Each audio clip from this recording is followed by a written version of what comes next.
l'information ci-après va être donnée. Chers collègues, l'heure a sonné. En effet, le président de la République, son Excellence Alassane Ouattara, et moi-même avons convenu de la convocation d'une session extraordinaire ce jour, vendredi 8 février 2019. Mes chers collègues, quand il est l'heure, il n'est point besoin de longs discours. Dans la vie des hommes, voyez-vous, il y a des moments aussi décisifs où il ne tient qu'à soi-même de prendre ses responsabilités. C'est ce que je m'en vais faire tout à l'heure. Mais avant, permettez-moi d'exprimer le bonheur et la joie que j'ai eus à conduire aux destinées du deuxième pouvoir de l'État, le pouvoir législatif. Mes 2 mandatures ont été parsemées de moments de joie, mais aussi d'embûches et de douleurs vives. C'est pourquoi, à vous, chers collègues, qui m'avez fait confiance en m'élisant le 9 janvier 2016, je tiens à dire toute ma reconnaissance et ma gratitude. Tout au long de notre marche commune, j'ai voulu faire de notre Assemblée nationale une famille, certes colorée, mais une famille, une vraie famille. Aussi, en ces heures qui comptent, je veux m'adresser directement à vous, vous qui m'avez porté un soutien sans faille, en vous demandant de trouver ici l'expression de mes sincères remerciements. J'ai une pensée pleine de gratitude envers les membres du bureau de l'Assemblée nationale et tous mes collaborateurs qui m'ont accompagné tout au long de cette exaltante mission. À ceux qui, dans l'anonymat et pourtant avec efficacité, font vivre notre institution. Je veux parler des chauffeurs, des gardes, des huissiers, des techniciens de surface, des secrétaires, etc. J'exprime ma particulière sympathie. Chers collègues, alors, venons-en à l'ordre du jour de notre session extraordinaire. En ce mois de janvier 2019, j'ai eu le privilège de plusieurs audiences avec le président de la République, notamment les 5 janvier et 24 janvier. Il a été question de mon engagement politique et de mon positionnement idéologique vis-à-vis du Rassemblement des Oufouettistes pour la démocratie et la paix, RHDP. Cette question, aussi importante soit-elle, a nécessité de ma part réflexion et décision. Oui, j'ai choisi de ne pas m'engager au sein du RHDP unifié.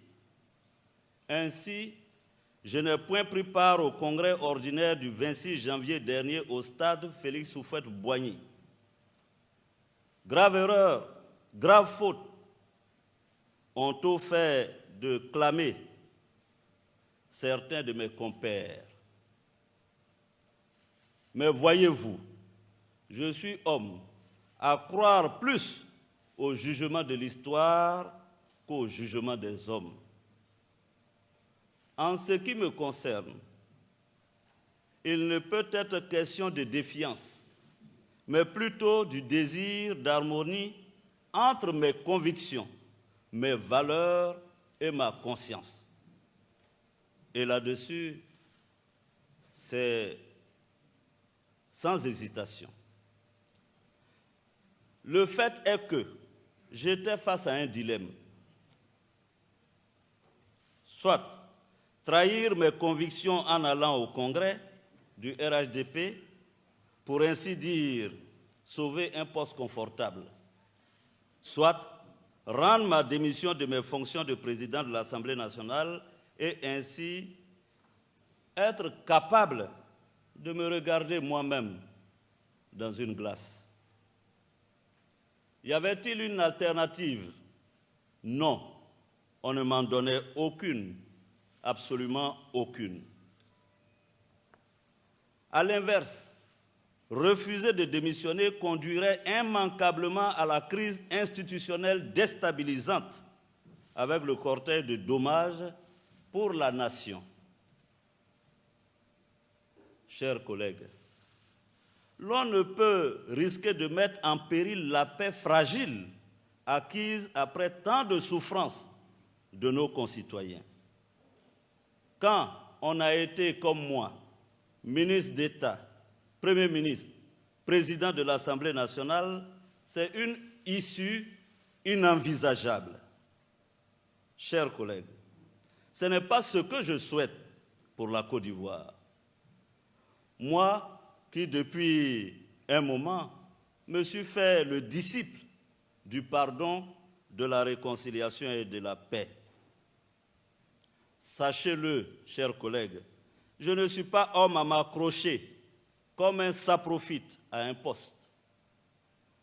On ne peut risquer la paix parce que l'on veut conserver un poste. N'est-ce pas le président Feu Félix Houphouët-Boigny qui alléguait qu'aucun sacrifice n'est trop grand quand il s'agit de faire la paix pour son pays. Cette sagesse du père fondateur de la Côte d'Ivoire moderne ne m'a jamais quitté l'esprit. Rassurez-vous, chers collègues, je demeure serein tout en quittant ce poste aisé de président de l'Assemblée nationale pour l'aventure de mes convictions. En effet, je préfère descendre de mon piédestal, vivre et partager le quotidien de mes semblables, citoyens ordinaires, que de me complaire dans l'aisance de la posture institutionnelle. Conviction, le mot est lâché. Je veux que de moi, mes concitoyens, mon épouse, mes enfants, ma famille, mes collaborateurs, mes proches, mes compagnons, et je pense ici au député Alain Lobognon et tous les autres proches en ce moment en prison, retiennent de moi le souvenir d'un homme de conviction debout face au lendemain même incertain. Chers collègues, à cet instant précis, je rends ma démission de mes fonctions de président de l'Assemblée nationale de Côte d'Ivoire. Oui, j'ai décidé de sacrifier mon poste pour la paix, pour la Côte d'Ivoire, comme j'ai eu à le faire par le passé. Mesdames et messieurs, chers collègues, me voilà ainsi donc, ancien président de l'Assemblée nationale de Côte d'Ivoire, député de la nation élu dans la circonscription de Ferkessé-Dougou commune et vice-président élu de l'Assemblée parlementaire de la francophonie.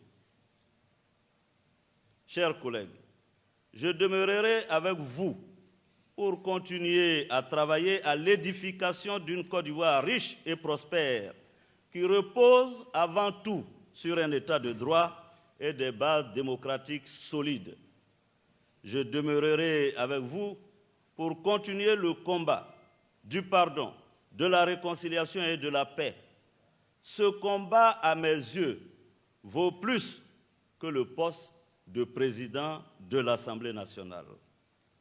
Chers collègues, après toutes les épreuves que j'ai traversées et dont vous êtes témoins, j'ai acquis la forte conviction que le destin de chacun d'entre nous appartient à Dieu.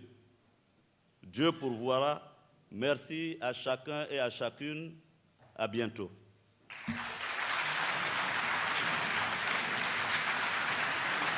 Merci.